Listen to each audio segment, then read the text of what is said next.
to West Ham fans, similar question. You're 9th at the moment in the Premier League. You're in the last stages of Europe. You've just won a European competition. Yeah. Do you give all that up for Ange Ball? Not Ange. No, they're not giving. My question is, Benny, do West Ham fans click their fingers, give up top 10 and European football to come out of the London Stadium every week with a smile on their face, irrelevant of the score or where they are in the league? They're not swapping what they've done. There's no way on the planet. But you look at they're not swapping. I'm talking about from here on in. I don't know. I mean, Moyes 16th when he first came in. When was that? 2020, right? 16th. Then he went 6th, 7th, 14th last season, but he won the conference, and then 9th. I just don't know where someone else can take them. Where I know, and I think a lot of it does come down to the style of football. That's what I've always heard from West Ham fans. I think first and foremost, if they got a manager in like a Steve Cooper who played this free-flowing football, I think the West Ham fans, after what they've been seeing with David Moyes, even though it's been successful, because it has been successful, they would absolutely love it. But it's like anything. It gets to a point, though, where the fans will start to go, okay, right, I'm loving what we're watching, but what's next? Now, if he's playing attractive football but finishing 11th, 12th... That's my question. All of a sudden, they'll go, same for us, that. No, we should be aiming higher than this. So I think at first, the initial bump will be like, yeah, I like this. I love the football we're playing. Even though we got beat 4-3, I loved it, though. But it gets to a point where you go, right, okay, where's the substance now? So the style's great. Where's the substance? Where's the top 6 finishes, top 7? Where's the European runs? But realistically, Bentley, right? I just don't know.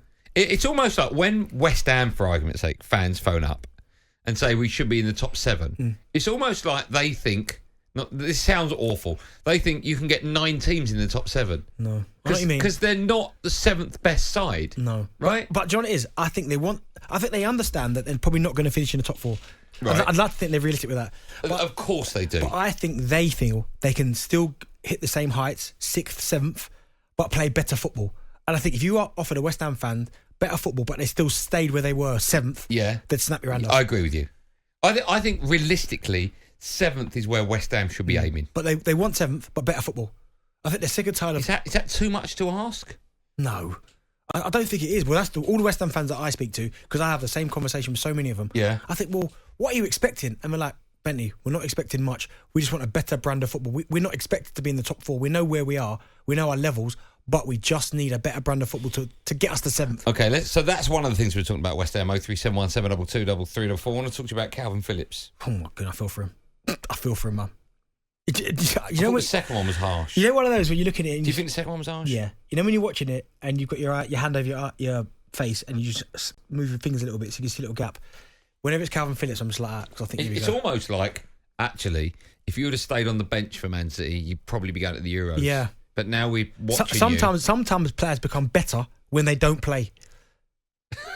and that's the thing. Because it's in your mind. But no, not so much that, because we're talking about a player that's at a top club like Manchester City, and people are often going, he's such a good player, he's a brilliant player, without you actually doing much. The moment that you're then called upon to start playing week in, week out, that's when people start to go, hold on, he's not as good as I thought he was. But while you're sitting on Manchester City's bench, getting 1 minute here, 1 minute there, people will still go, he's a good player, Okay. But all of a sudden now, it's like, I know what you're saying. The level of teammate he's got compared to Man City, no disrespect. Well, no, it's not disrespect, it's just better. Okay. Do you think that Gareth Southgate, because I personally feel that his form is totally irrelevant to Southgate, right? So here's my question. Do you think Southgate will look at that and go, yeah, but if I put him in an England team, he's surrounded by better players, so it doesn't matter? I think there's an argument to that he might do that. But the only thing I think that's working against Kalvin Phillips now is that all of a sudden, in that particular position, there are a lot of players that are starting to emerge that are playing well. So we've really got Declan Rice is going. Jude Bellingham's arguably the best player on the planet. Trent, all of a sudden, now I'm looking at him thinking, and Gareth even spoke about it, him being a midfield player. That's not the player he wants. I think he will. I think Gareth's now looking at that. Why? Because Gareth played him there before. Yeah, but he's too defensive, Southgate. You know no, he but likes holders. I think Trent is that in between. Do you know what I mean? This is not my view, and I hate saying this because people, if they catch the tail end of it, they go, what do you think of that Goldstein? Just to reiterate, this is not my view.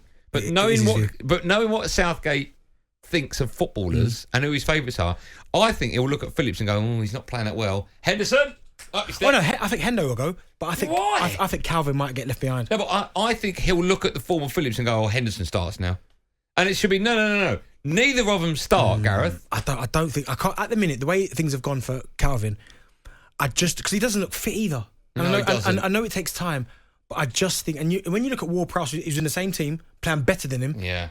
And you sort of feel as if Pep's looked at him and gone, no. You sort of think, why has he said that? I think there's a strong chance he might not go. No, he'll definitely go. No, I don't know, mate, Andy. You know Southgate. No, I do know Southgate, but I think in this particular position... I'll have as much money as you want. All right. You can owe me 500 quid soon when Man United finish in top 7. But we can't have the bet now because Kalvin Phillips from now, and I hope it happens, he might fly from now to the end of the season. All right. I will say if Kalvin Phillips' form continues, right, getting worse, he will go. No, he won't.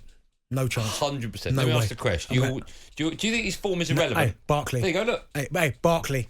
Yeah, but that's not the same player. No, but same position.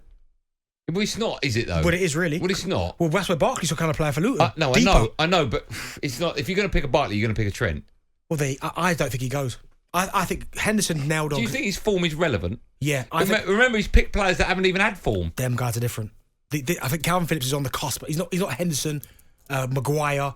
I don't think he's that. He goes. 100% goes. No. Not my view, but he goes. I'm saying he doesn't. Okay. TalkSPORT Drive with Andy Goldstein. Monday to Friday afternoon from 4 on AM, on DAB, via the TalkSPORT app and on your smart speaker. TalkSPORT.